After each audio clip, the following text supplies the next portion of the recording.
Hey everyone, welcome back to Highly Unlikely with Josh and Jenaye. Excited for this episode today. I say that every time, but it's true. It's true. It's going to be a fun conversation, and you know, we just flew in someone all the way from Estonia just for this. Just for this. But so we're going to get into it. We're going to get into all the conversation, but we wanted to start off with our question. Well, random question that we do every episode. So, where would you go on vacation if you had no budget? So I'm thinking it's not saying that you have no money.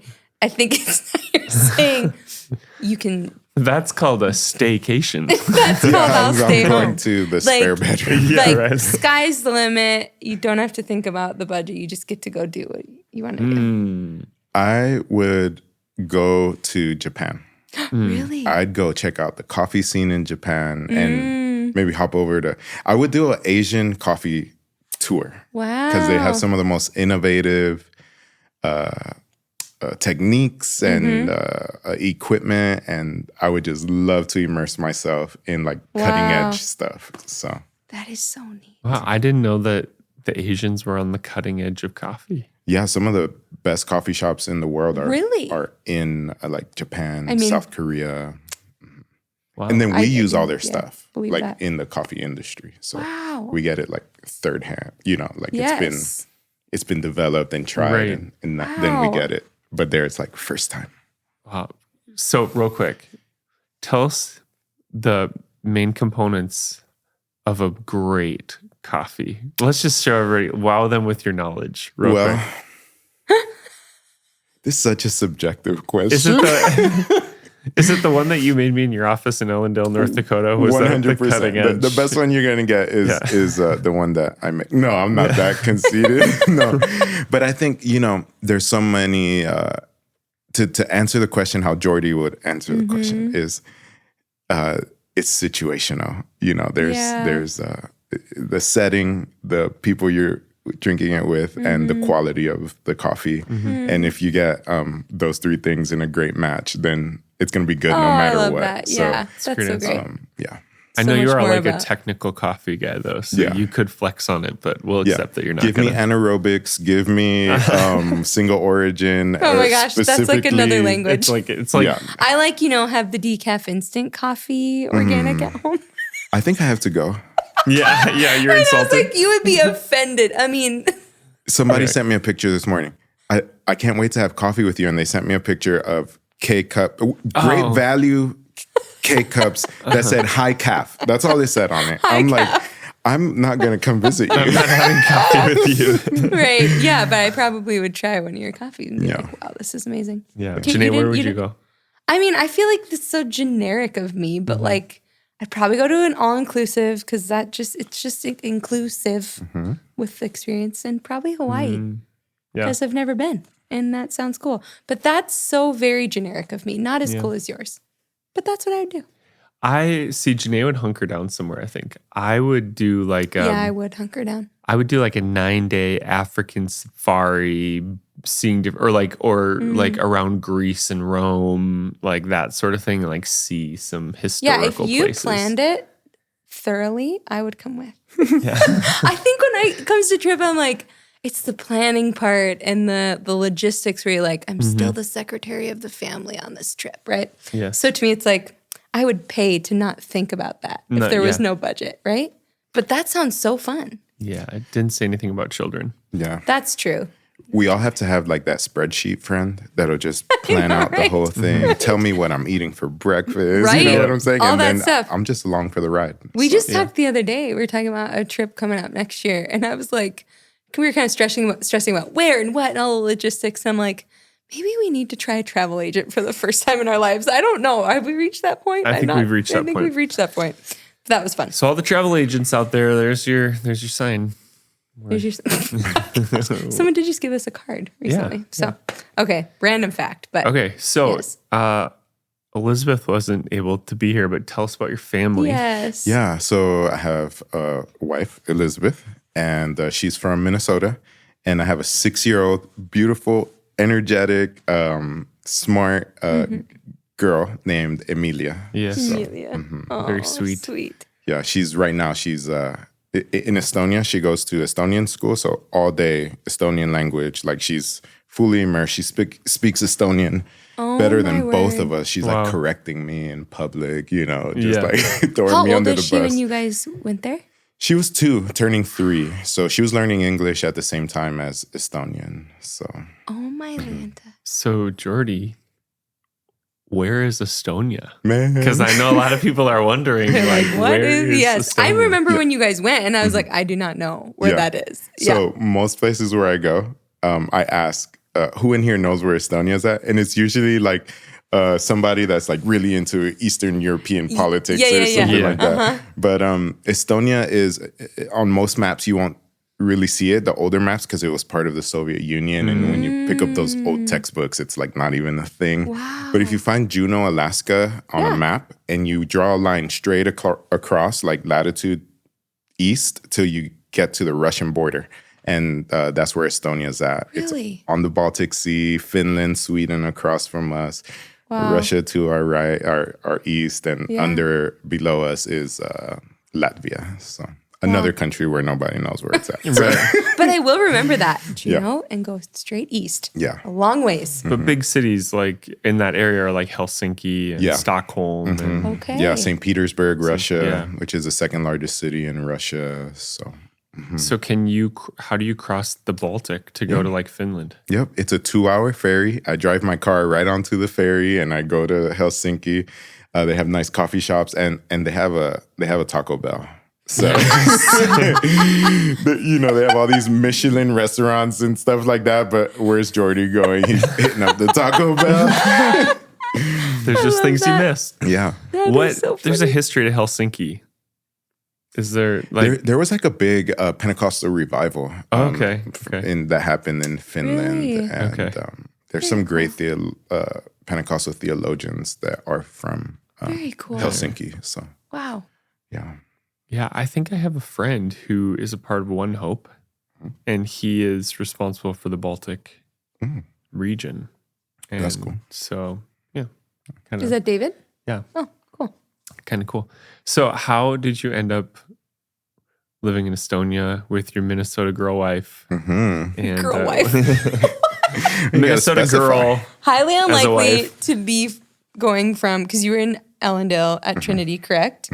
To Estonia. That's a highly unlikely thing. Yeah. So let's We're going to work unpack backwards on the story, and then we're going to go back to like... Before that. Yeah, Okay. like your Jesus story. Yes, totally. So so if we're working backwards from Ellendale to Estonia, we were working at Trinity Bible College for 8 years, and I went to school there for 2 years. And the whole time I was there, I had this passion to be a missionary, and I worked in like every aspect at the college in missions. So we started like the Pack Your Bags program, and we took students all over the world, and then we did like these go trips and stuff like that. So we're a part of missions the whole time, but we always had this burning like go full time, And so just real quick, because you sped through that stuff, but Trinity has some of the most innovative, cool programs for students, like the Pack Your Bags program, where students can go and is it over 18 months? It's a school year, so like 9 months, but they basically take a gap year and they travel the world to see what God is doing in different parts of the world. So cool. And learn life skills and biblical like literacy while you're doing it too. And then for a while, and I don't know, I've stepped off the board. I think that's how we met. Yeah. But every student at Trinity was going on a missions trip, a go trip, right? Yep. Every spring, every student goes on a missions trip. Cool. Sometimes it's stateside, like right here in the state or surrounding states, and most of the time is overseas. So students get the opportunity to serve in some capacity and learn different cultures, different perspectives of life, and it's super cool. Yeah. Wow. So shout out to Dr. Paul and Carol Alexander. Yeah, we couldn't do this without shouting out Dr. Paul. Yes. I mean, they're amazing leaders, and what's happened to that school is and graduate school is just phenomenal. It's amazing. And if you haven't caught their episode, we did an episode with them. It was one of the first ones. It was maybe the first one that we ever did. Sorry, that was a tangent. Okay, so you're at Trinity. You're a vice president? Yep, vice president of college relations, doing marketing, enrollment, all that fun stuff. Yeah. And loved coffee and had this passion to serve people full time. So we interpreted that as like, hey, we're going to open up our own coffee shop. So in Aberdeen, South Dakota, we sold our house. We moved to Aberdeen. We quit our jobs, took out a lease on a location, started the LLC, was about to purchase all of the equipment. And then I'm telling this to a friend. I'm super excited. And he's like, you could be doing this anywhere in the world and be making an impact for the kingdom of God. And it was just like a dagger, you know, like, oh, I know I'm supposed to go. I know I'm supposed to be doing this. And here I am taking it into my own hands. And I went home and I was like, Elizabeth, I know we started this business and, you know, put all of our money into this and completely changed our lives for this. But I think we're supposed to go to missions. And she was like, yeah. She didn't, like, she understood right away. So we went on the Assemblies of God website called wideopenmissions.org, where they post opportunities, any opportunity for missions. You could find it on there, whether you want to go for a week, a month, a year, 2 years, 3 years. Like if there are opportunities around the world, you could find them on there. So wideopenmissions.org. So cool. And anybody can do that. You don't got to have credentials. You don't got to have experience. Yep. Right. It'll tell you basically what you need to be able to go. Yep. And I have people on my team that are accountants, therapists. Like they don't have like ministry credentials, but they have a heart to love Jesus, you know, and to share Jesus. And they join our team and we do it together. But I typed in the word coffee on the search bar in that website. And the first thing that comes up, looking for people to come help plant the church in Tallinn, Estonia by starting a coffee shop. And we were like, yes, that's us. And then we were like, where's Estonia? But for real. We had no idea. It's Estonia. Where is that? Yeah. So, man, we went on a journey of like researching, praying, and our hearts just broke when we learned about it being the least religious country in the world, one of the most secular places on this planet. Nobody really going there because it's far, it's dark, it's cold. It's one of these forgotten nations that you couldn't point out on a map, you know? So we just felt like the Lord had been conditioning us for 10 years in North Dakota to take on the challenge of going to this small nation and that faces some of the elements that we do here in North Dakota. Right. So you talked about Juneau, Alaska. Is the climate similar? Yeah, so it's I would say it's similar to like Seattle or Anchorage. Okay. So temperate weather, so it doesn't get like too far below -10 Fahrenheit. And in the summers, you might get a few days of 90, but it's usually like 70 and breezy. Okay. So lots of snow. Really? And dark winters. So December 22nd, we don't get any sunlight really that day. And then June 22nd, they're called white nights. The sun doesn't really go down. So it's you go swimming at 2 in the morning. Very like Alaska, right? Yeah, very similar. I was just going to ask, from that moment of you guys being like, that's us, like it's Estonia, how long, like what was the process or maybe timeline from there till when you actually went? Like how long? Yeah, so that was in fall of 2018. We signed up right away that spring. Okay. And of 2019. Yep. And then we did the fundraising, itineration.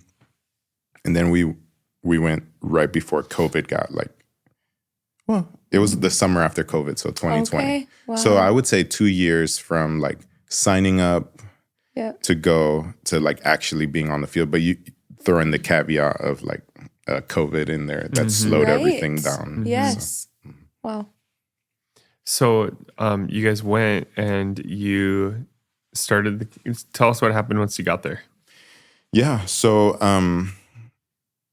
the original plan was to start a coffee shop in a location that the church had, that Focus Church in Tallinn had, that our friends planted there. How big is the city? City is about 800,000 people. It was the second largest church in the city, but that was only 190 people. Right. So that's just the second largest church of any denomination of anything. Oh my goodness. So that was kind of crazy. Yes. But they had a building, they had a nice lobby, and they were like, "Oh, let's start the coffee shop here." And then, obviously COVID just kind of shook everything. So they lost the place, and kind of we landed, and it's like, we got to start everything from scratch. So we started as a pop-up cafe in our yard. Wow. And for community days. Yeah. Then somebody gifted us a van, and we turned it into a mobile coffee shop. Wow. It's an orange 1979 Ford Transit, super funky, and we love it. That's so awesome. Its name is Melvan. So, Melvan. It's a whole vibe. And then this last August, we opened the actual brick and mortar location. Wow. So every year it's kind of grown. But what we really saw, in starting this, even from our pop-up cafe in our yard, was how it made connections with people. Right. I talked about the components of coffee. You get good coffee, you get the right setting and the right people, and that's a perfect situation. Yeah. And it was just this perfect situation to make disciples, to be able to love people, to actually see people, to connect with people in a way that in other setting is difficult to connect with, So we've loved to just look at everything through the lens of discipleship, of loving our neighbor as ourselves. Yeah. And we've just loved doing that. Wow. So, That's awesome. That is so cool. So I know great coffee comes from great origins. Yeah. So tell us about your origins. See that? Yeah. Great job. Great job. No, I really do. Enter the Yeah, right. That was my seamless transition. But I do want to work backwards into where did you come from? Where did your relationship with Jesus start? I love kind of normalizing people who leave their job, leave their country, go to a place like Estonia, reaching people for Jesus, and just discovering how actually very normal those people are. They're not, maybe they wear capes, in God's kingdom, but they're normal humans who just make a decision to be obedient, Yeah. So give us the background a little bit. Yeah. So I came out of my mom and opened my eyes. No, wow, great start. Go way back. I bet you cried. Yes. No, but my family's from the Dominican Republic and the U.S. Virgin Islands, so from the Caribbean. They had me in Miami, Florida, and kind of grew up in a big family. I'm one of 13 kids. Wow. They would go to Catholic church on Easter and Christmas, and the rest of the time we're practicing this spirit worship kind of weird animistic island stuff. Yeah. So that was kind of my spiritual reality. Got to be a teenager, and my parents split. My dad left with his girlfriend, and my mom left with her boyfriend. And they left me and my little sister alone. And I had to figure out really quick. I was 14, she was 13. How old were you? Yeah. To figure out really quick how I'm going to feed her, how I'm going to take care of her, how I'm going to take care of myself. You're in Florida? Florida, in Miami. And then I went to the bus stop where this guy was always trying to sell me weed. And I just asked, hey, can I sell weed for you? Because I couldn't get a job at 14 years old in Miami. Who's going to give me a job? This guy gave me a job. Right. But that just opened the door to a pretty rough life. I even abandoned my sister, and I got into this gang and just kind of started doing terrible things. Right. So luckily I loved playing football, so I stayed in school playing football. And they gave me a scholarship to play in Southwest Minnesota at a school called Minnesota West. And there I arrived with drugs to sell and people to corrupt. And I got into this unknown place where, you know, everybody looks different than me. Everybody dresses different. Everybody speaks different.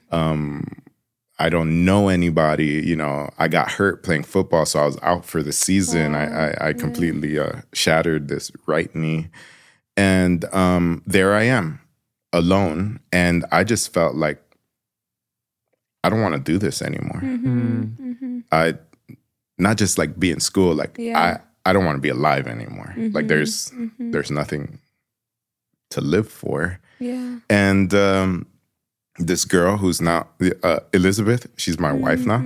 She saw me coming to class, kind of like all jacked up, messed up, probably smelled bad. And she's like, "Hey, you're looking rough. Why don't you come with me to this young adults group? We play ping pong. There's a pool table. We hang out." And I kept like saying no, but she was persistent. And I show up to this young adults group. I thought everybody was weird. They're raising their hands.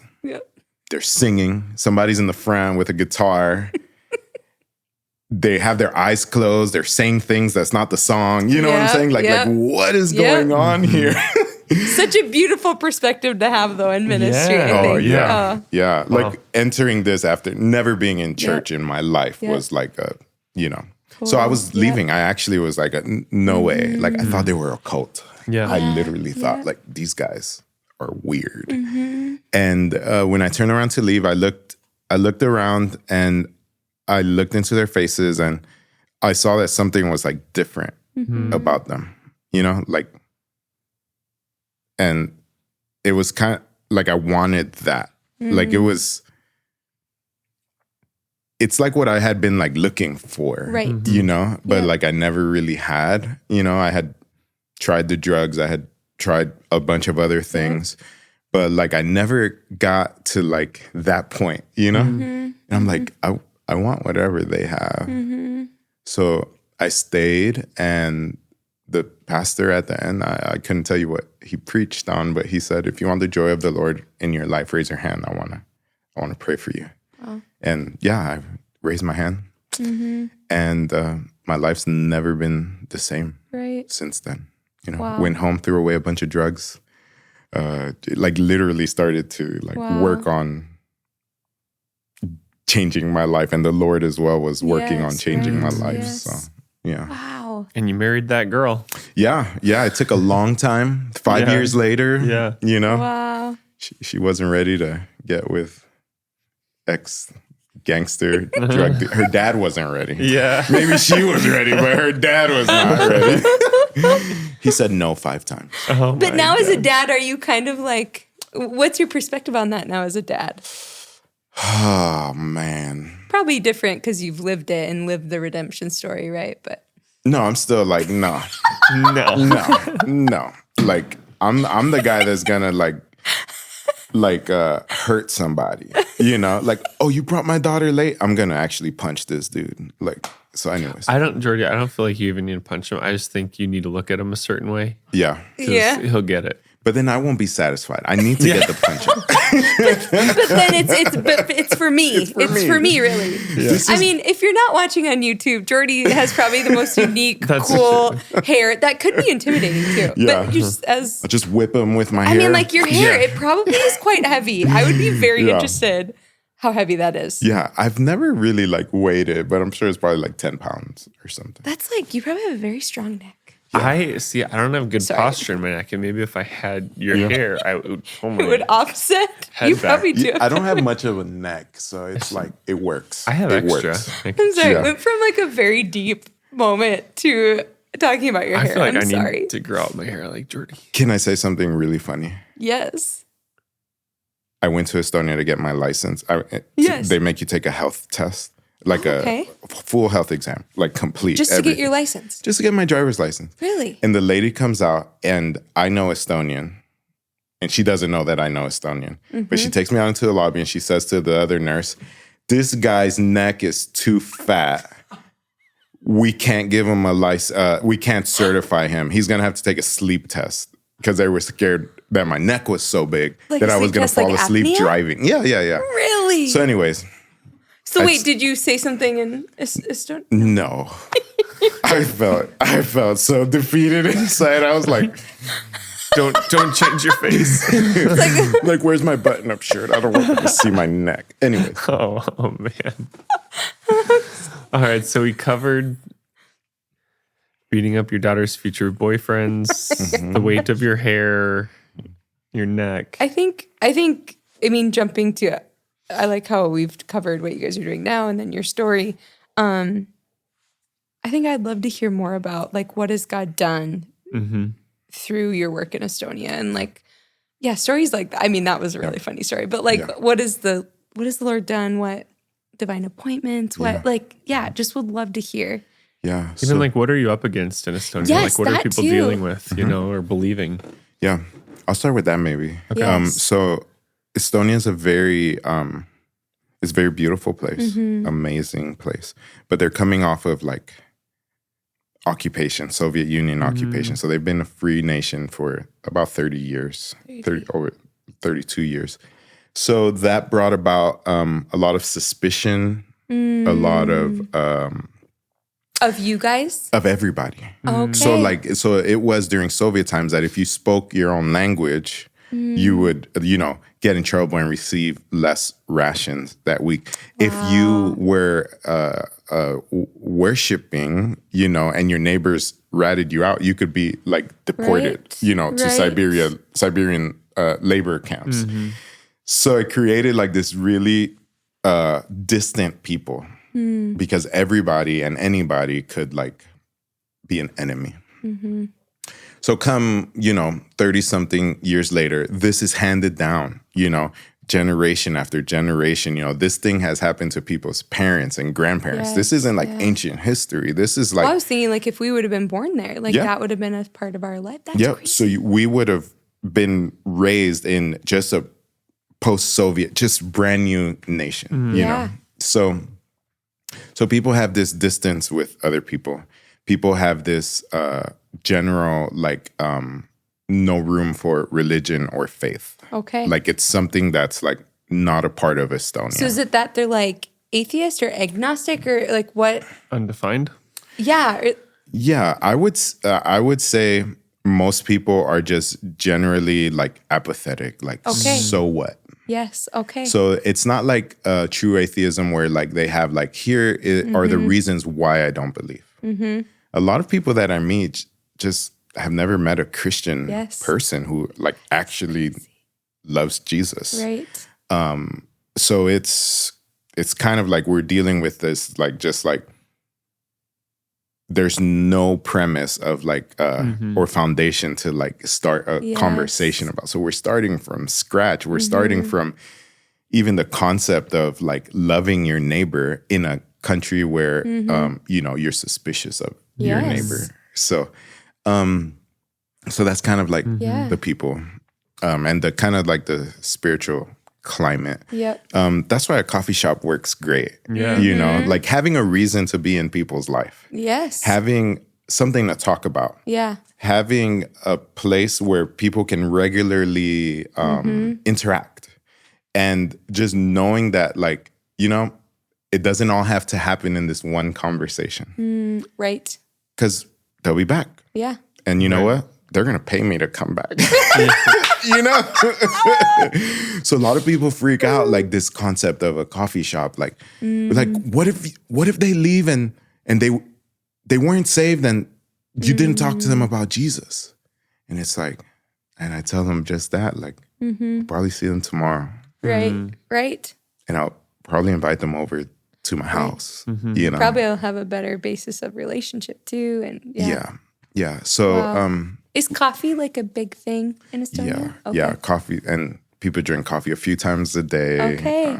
We have unlimited refills, and that's not a thing there. Most places charge. Wow. We have a co-working room in the back. So we do everything to invite people to stay as long as possible. That's brilliant. Most coffee shops are like, we're going to put the most uncomfortable chairs so that maximum 30 minutes, we want you out so another butt can sit there and we could sell more coffee. Demonstrating generosity in that too. Like what a beautiful. Yeah. So generosity, hospitality are ways that we could exhibit love that have really helped communicate the gospel in our ministry. We do a lot of dinners. So we have people over all the time. Is that to the coffee shop space or to your home? Into our homes. Okay. So like we meet at the coffee shop's neutral. Okay. So it's like, it's not a Christian coffee shop. Yeah. We're all Christians that work there, but it's not like across the counter evangelism or it's. And it's, you guys, did you guys start it or who? Yeah. So you said we, like how many people are on the team? Yeah, that's a great question. Yeah, we have a team. If you count everybody, there's people that come for like 3 months and people that come for 3 years. But if you count everybody that's on the team currently, there's probably like 14 people. Wow. Yeah, and we're the team leaders, and so cool. It's been so cool to like recruit people and like give them something to do in Estonia. So if this stirs in anyone's heart listening, is it an option or opportunity? Yeah. So that is so cool. Yeah, you can come for a week, come for a year, come for 3 years. Yes. We have an MLC student, or maybe 2 of them that are coming this summer. Kirsten. So cool. Yes. And I don't know if I'm supposed to share their. Yeah, Kirsten and Milena. I think Milena that's was. So cool. But yeah, it's really cool that they're going to spend the summer with us on a amazing. barista internship. Oh my gosh, that is so cool. Good for them. Yeah. Yes. Sorry, you were going down a different path. I think. No, that's fine. Something else. Yeah. Sorry. So we do Alpha course in our homes. Alpha. And we love Alpha. Yeah. It's huge. So great. It's huge here. Yeah. We use it. I mean, we put hundreds of people on the journey through Alpha every couple months. Right. Yeah, I bet it's just perfect. So we have a always going Alpha course. Wow. In our coffee shop. That's perfect. During COVID, we did it in our home. So we were doing Alpha, and a friend invited her. She was one of our leaders doing it in Estonian language, and she invited her over for dinner and to watch this video. And we kept making like these elaborate feasts, like American food that you're not going to get in Estonia, like deep dish Chicago pizza, American style, really deep lasagna, I made Dominican food. So people were coming, for the food, and this lady came and she loved the food. She loved the conversation. And I thought, maybe she's not going to come back. But she kept coming. She did the whole course. She did the retreat.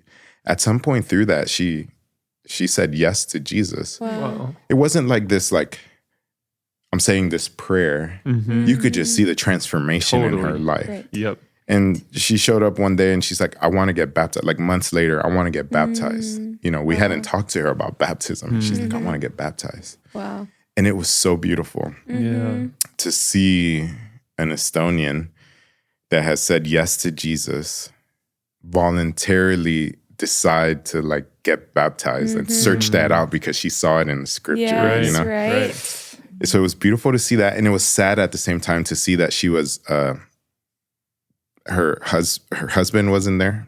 Her family, parents weren't there. Just her 2 kids. So we're out in like a cold Estonian lake, in the middle of nowhere alone with the pastor and me and her 2 kids. And we baptized her, and I looked out and I saw her 2 kids, and it was just like, it was like one of those surreal moments. Like there's generational change happening here. Right. These kids just saw their mother declare their faith, They've never seen this before. Yeah, right. And so it was really beautiful. And we've been able to baptize a lot of people. We've been able to connect with a lot of people. I mean, it's not like these masses and, like 10,000 person crusades, but we've been about the hard work of like Yeah. investing into people's lives. Well, you're digging up hard ground. Yeah. Yeah. It's we Right. feel it. Right. But yeah. Oh my goodness. Yeah, that's exciting. It's amazing. Mm-hmm. How has the mindset of people, you talked a lot about like the spiritual climate and having only been out of the Soviet Union for 32 years and now everything right next door to you guys that's happening with Russia and Ukraine and Belarus is not far away, right? And Wow. so how has that affected people? Mm-hmm. Yeah, it's kind of changed the social dynamic of Estonia. Estonians and Russians learn to coexist. Like, because 25% of our population is Russian, and most of them live in the capital city. So I would say 1 out of every 3 people you meet is Russian. So they had spent 30 years learning how to coexist, learning how to maybe get past some things socially. And this war has just like opened up this wound that's just been, scar tissue for, what I'm saying? And you can feel the intensity in the atmosphere, like the Russian embassy is just trashed. Like Estonians have sided heavily, rightfully so, with Ukraine, and they're very vocal about it. Estonia has been percentage-wise one of the largest supporters financially of Ukraine, and so it's been. And then you have Russians that live in the city. It's like, what do? We don't necessarily believe that this war is right, but we're Russian, and these people are viewing us through the lens of we're a part of these decisions. So and the distrust that already exists between people. Oh my man, goodness. it's been so hard to like walk through this and coach people in love, in compassion, in forgiveness. It's been an awesome opportunity, also, right? Yeah. To disciple people, to teach a better way. Yes. Yeah. And in terms of like Ukrainian refugees, we have so many throughout our city, which has been, it's sad because it's mostly women and children and elderly people, because most of the men had to stay and fight a war. And so it's really sad. And it's just kind of like this blank kind of like, what do you do? And everybody's trying to figure out like, is there some kind of social need that we can meet? Food, blankets, all of these things. But it's like at the end of the day, loving people, recognizing them, being a listening ear, or finding a listening ear for them if we don't speak Ukrainian or Russian. Yeah. So it's been a challenge to navigate this whole thing. Yep. So I was, the night that Russia went into Ukraine, I was watching on X like a video of this one gate or this one pass where fighting broke out, and this feeling of like, oh, something's starting, And for me, that was like something to process, because I was like, oh, this is a big deal. You're right next door. You have a 6-year-old daughter. You're Americans that are choosing to live over there. So even the question I really want to get at is like, when faced with adversity yet called somewhere, what were the conversations like, and how do you choose to persevere when you don't have to? Yeah. You could choose a more comfortable way. So we take it situationally. So everybody has a different like capacity, obviously. And with our team, as we lead our team, it's like we tell them like, sorry, if you want to leave, like this is judgment free. Like nobody, I'm not gonna hold you to be here, Right. But then for us personally, it was just coming to grips that like the Lord has called us here. Our neighbors don't get that option to just bail. And I don't think that I have that option in terms of the kingdom of God to walk away from his calling and being obedient to where he's leading me. So I'm not saying that that's the blanket truth for everybody. Yeah. But I'm saying in terms of for me and my family, it's like as the Lord leads. If we're rooted to the Word, and if we're in and we're listening to the Holy Spirit, then we'll do whatever we have to do. Right. Stay, go, hide, run, whatever it is. Like we're here for it. Right. Yeah. Wow. It's awesome. Yeah. And scary. Yeah. I mean, I'm challenged. We have a 6-year-old and an 8-year-old and a 3-year-old, you know? Right. Yeah. But NATO is there. Like when on the news, when you hear like NATO's eastern flank, they never say Estonia, but that's Estonia. Really? So we see NATO soldiers all the time, and equipment and flyovers. And so in terms of like safety, like we know that if anything happens, like it's going to be a world war. So we're not going to be safe anywhere because if Russia attacks a NATO country, then it's like they're declaring. Right. Yeah. So yeah, we're kind of tense, but at peace at the same time. Right. We've been talking about that in our home of like, there's this video that I saw. It was like, if this guy who used to be in the FBI or something, it's like, if they were going to bomb anywhere, where would they? And he was like, why not North Dakota? It's like, did you know this? You know, I was showing him. And then I was like, what do we do about that? Like, as believers, as parents, as, you know, and I told them my algorithm now has all these preppers on Instagram. And I'm like, is this a thing? Is this biblical? I don't know. You know, it's like this, for us, it's actually been a thing we've been talking about and like praying about, like, gosh, you got to be wise, but you don't operate in fear. So it's such this tension to live in. When I got back to America this time around, I thought maybe everybody had become preppers because I see everybody with these massive water containers. No, so that's I'm like, just trendy. Everybody's ready They're for the all drive. ready. Everyone's hydrated. Everybody's hydrated. Like Stanley's, you mean? Yeah, Stanley's. Like I've seen gallon-sized ones. Like I don't know. As Josh drinks from his. So yeah, That is so funny. Our 6-year-old asked for a Stanley, and I was like, "Where did you hear about this?" what happened to Yeti when I left? It was like Yeti. Yeti was the Yeti. Oh my gosh, trends are the most interesting thing. Yeah. Interesting thing. Yeti and toilet paper were hot on the market. Toilet paper. There's a verse, and I was trying to find it, but I can't think of it. But it's somewhere in 1st or 2nd Peter, where it talks about like not abandoning the office that the Lord has called you to. Wow. Yeah. You know, and like just that calling in that space. And I think that's what you're alluding to is like there's always going to be chaos around us, you know, or things that could happen, but just knowing where you're called to is more important. Like being in the wrong place in the will of God is better than being in the right place outside the will of God. Ask Jonah, you know, and so I just love finding your comfort in knowing I'm in the will of God. I'm in the space that he's called me to. And that is the safest, best place, no matter what happens to me, that I could ever be. Yeah. Yeah. That's so good. I mean, we sing the songs declaring this. Oh, right. You know, Shadrach, Meshach, and Abednego walking into a fiery furnace. Like that was the perfect will of God. Yeah. Is being burned to smithereens.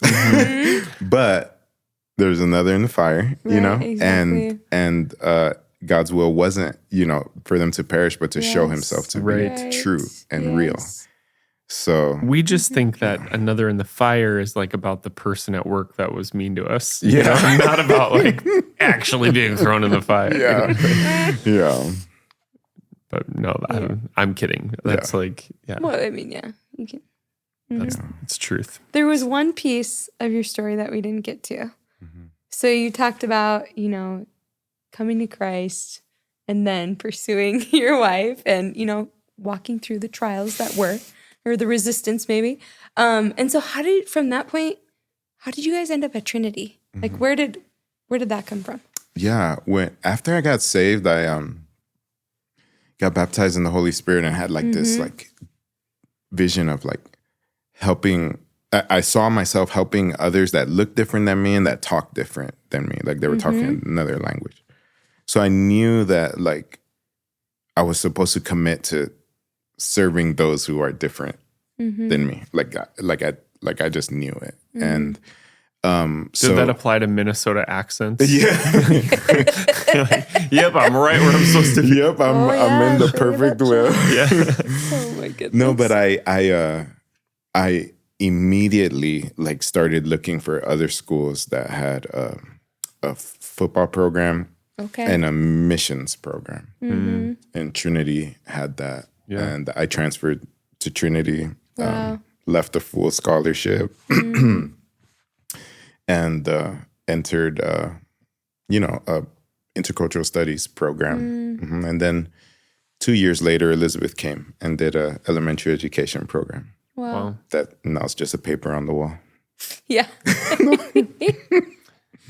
You have one of those? Yeah. I do.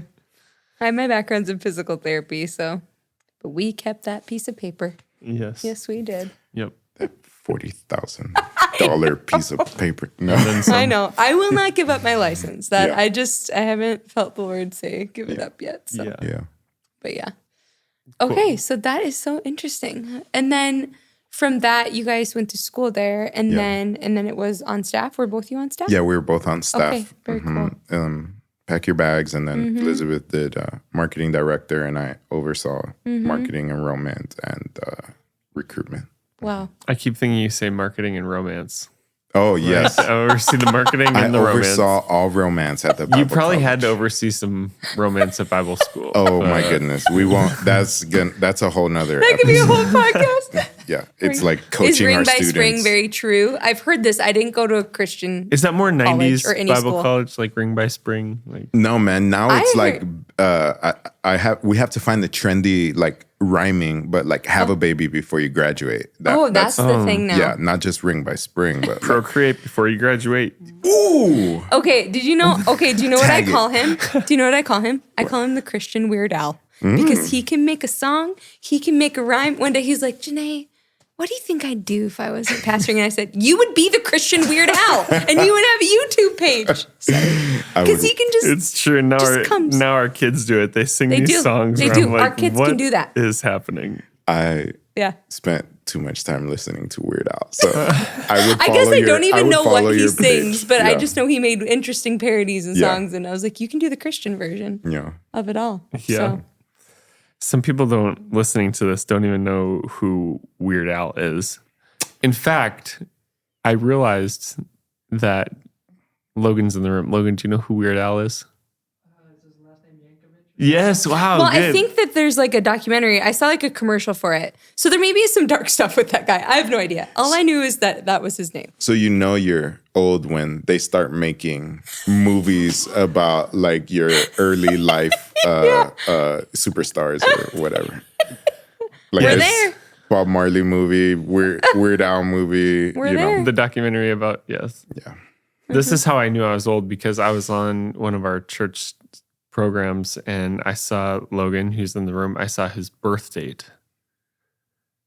And it was, like you were on one of our like platforms, Yeah. like computer. and it was years after I graduated high Oh my gosh, school. we had this moment in the car with our kids where we were driving through like one of the earliest communities here in Bismarck, and Lily goes, "These houses look old, Mom.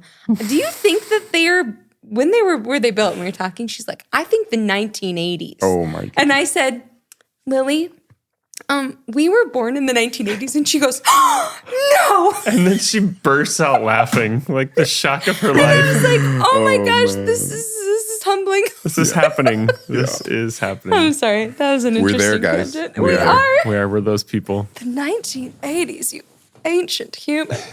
Oh man, Okay. sorry. I I'm gonna- digress. I'm going to close with the verse.